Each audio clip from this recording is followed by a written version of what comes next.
A bill in the Ohio House would make it mandatory for grades K through 8 to have a 30-minute recess twice a day. It's a proposal that Governor Mike DeWine is also backing. Could having more breaks help or hinder the learning process? Akron Children's Hospital pediatric psychologist Dr. Chelsea Weiland is with me now to go over the benefits of blocking out time for kids just to be kids. Dr. Weiland, thank you so much for taking the time. Sure, happy to be here. Yeah, so initially some parents might feel like their kids are getting more time for physical activity. Maybe that could be a good thing in their eyes. Are there positives for kids physically and mentally to get these two larger breaks during the day? Absolutely. So the research shows that the benefits to having more physical activity for kids there's many of them. So they are healthier, they tend to be happier, less stressed.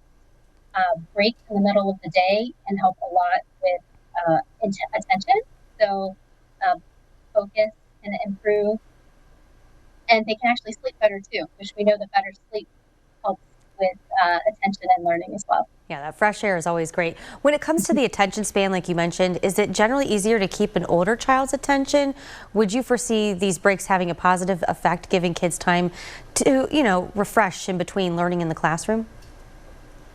Yeah, I could see a break that is well thought out and planned in the middle of the day. There could be a lot of benefits. I guess as parents think about it, when you are hitting that 1 p.m., 2 p.m. slump at work, you have your options of taking 2 minutes to grab coffee, or if you have 15 minutes going outside to take a walk. Both can be beneficial, but that 15-minute walk can really have a lot more sustained improvements in attention and focus throughout the rest of your afternoon. And would you say settling down, letting them have that energy out, helps them re-engage when they get back in the classroom? For most kids, yes, that will be the case. There could be some kiddos that would have some difficulty transitioning from that fun time back to learning time, but for many kids, there would be some benefits to that. And Dr. Weiland, is there a certain age where breaks for recess maybe are not as beneficial for children? Like when we get into the 7th and 8th grade level, when you're preparing kids for high school, where their only free time is study hall and lunch, would it still be considered beneficial to give them these 2 half-hour breaks? So I think that the benefits to sleep and attention and energy throughout the day and stress management would probably still be there. But what I do worry about with the older kids is that oftentimes middle schools are not equipped with the same outdoor activities as some of the elementary schools are that have playgrounds and things like that.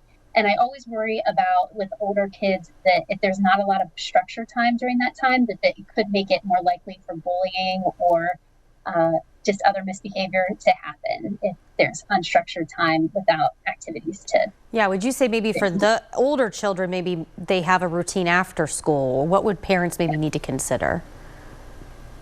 So if they did not have the physical activity during school and they wanted to push it to after school, then I think it's nice it's so easy, I think, for kiddos to just get off the bus, and even middle schoolers to get off the bus and just want to go right onto those screens. And if they could take a few minutes when it's nice outside, or even when it's not so nice, to just spend outside and have some activity, then I think it can really be beneficial as they then move into homework time and the rest of the evening routine. Yes, disconnect from these devices. Doctor, thank you so much for joining us right here on 21 News at 5. I think a lot of parents were curious about this. We'll see what happens in Ohio. Thank you. All right, thank you.